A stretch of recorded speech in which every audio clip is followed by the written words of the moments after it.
Every case you are about to hear is real. Every victim had a name. Some got justice. Some are still waiting.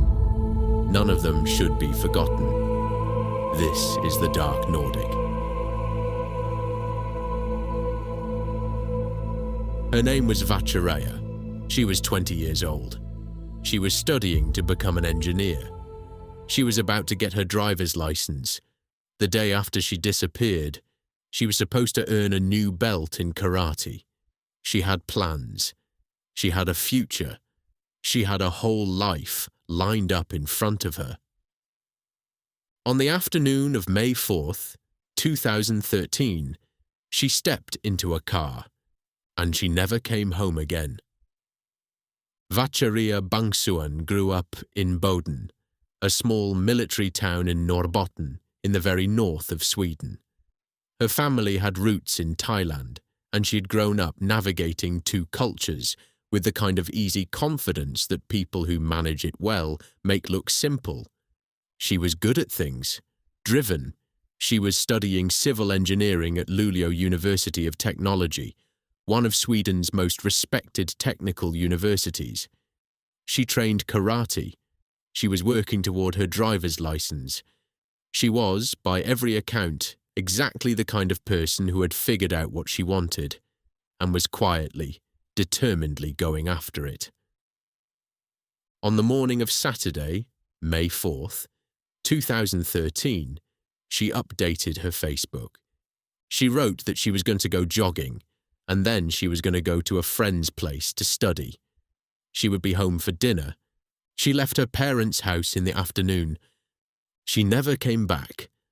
The friend she was going to study with was a 22-year-old man named Kristoffer Johansson. They had been in a relationship for a while. It had ended, but they had stayed in contact. He picked her up by car at around 4 in the afternoon. According to Kristoffer, she left his apartment at around 9 in the evening. He said she just walked out, that everything had been fine, that he had no idea where she went after that. A witness would later say they thought they had seen a young woman matching Vatchareeya's description walking away from the area around that time. It was vague. It was uncertain. But it was something. Her family reported her missing on May 7th, 3 days after she had last been seen. The search began. What followed was one of the largest search operations in the history of northern Sweden. Police, military units, volunteers. The organization Missing People, which mobilizes civilians to help search for missing persons, put out a call. Hundreds of people responded. They searched forests, fields, roads, waterways. They searched the areas around Boden methodically and exhaustively, in the cold northern spring. Kristoffer Johansson joined the search. He appeared worried. He spoke to reporters. He participated in the effort to find the woman he said had simply walked away from his apartment. On Friday, May 10th, less than a week after Vatchareeya disappeared, the police called off the organized search. There were no new leads, no confirmed sightings, no body, nothing to indicate where she had gone. For 10 days, nothing. Then, on May 20th, volunteers from Missing People entered an abandoned military building on Mjösjöberget, a forested area on the outskirts of Boden. Inside, they found 2 human legs. The discovery changed everything. More remains were found in the surrounding forest over the following days. Vatchareeya Bangsuan had not walked away from Kristoffer Johansson's apartment. She had been murdered. Her body had been dismembered and scattered across the forest. She was 20 years old. Investigators moved quickly now. Traces of Vatchareeya's blood were found in Kristoffer Johansson's bathroom. More blood was found in the boot of his car. He had been the last confirmed person to see her alive. He had picked her up. He had been the destination written in that last Facebook update. On May 23rd, 2013, Kristoffer Johansson was arrested. He denied everything. He denied killing her. He denied dismembering her.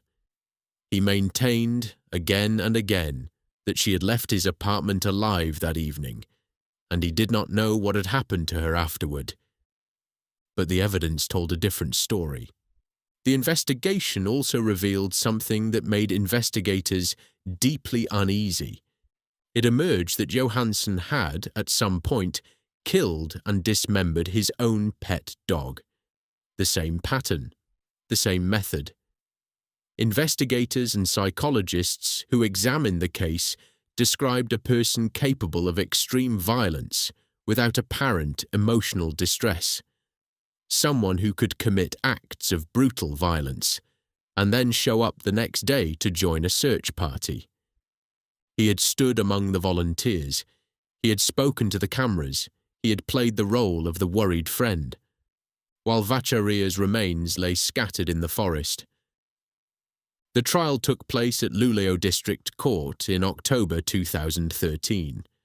The prosecution argued that Kristoffer Johansson had stabbed Vatchareeya multiple times in the chest with a knife-like object, that he had then dismembered her body and transported the remains to multiple locations in the forest outside Boden, that this had been deliberate, calculated, and carried out with full awareness of what he was doing. Johansson continued to deny it throughout the trial. The court did not believe him. On January 22, 2014, Kristoffer Johansson was convicted of murder and sentenced to 14 years in prison. It was, at the time, described as the largest criminal case in the history of Norrbotten County. But the story did not end there. The verdict was appealed, and, in the Court of Appeal, the conviction was reduced. Not because Johansson was found innocent. The court accepted that he had killed Vatchareeya. The blood in his bathroom, the blood in his car, the location of her remains in places he had admitted to visiting. All of it pointed to him, and only him. But the court could not establish beyond reasonable doubt exactly how the killing had occurred, or whether it had been premeditated. The precise sequence of events inside that apartment on the evening of May 4th remained unknown. There were no witnesses. There was no confession. There was no clear picture of what had happened in the hours before Vatchareeya died. Because of those unanswered questions, the conviction was downgraded from murder to manslaughter. The sentence was reduced to 10 years. For Vatchareeya's family, the reduction was devastating. Their daughter had been stabbed to death. Her body had been dismembered and hidden in a forest. The man who did it had joined the search for her, and now a court had decided that the difference between murder and manslaughter came down to details that could never be fully proven, because the only person who knew what had really happened inside that apartment was Kristoffer Johansson, and he was never going to tell them. There have been attempts to reopen the case and seek a retrial. In 2022, the request for a new hearing was denied by the Supreme Court. The family is still waiting for the full truth. What happened to Vatchareeya Bangsuan on the evening of May 4th, 2013, will probably never be fully known. We know she arrived. We know she never left alive. We know what was done to her afterward. The clinical, deliberate concealment of a young woman's body in the forests outside the town where she grew up. We know that a man who had killed before was capable of this, and we know that he stood among the people searching for her and said nothing. What we do not know is why, what triggered it, what happened in that apartment, whether she was afraid in those final moments, or whether she never saw it coming.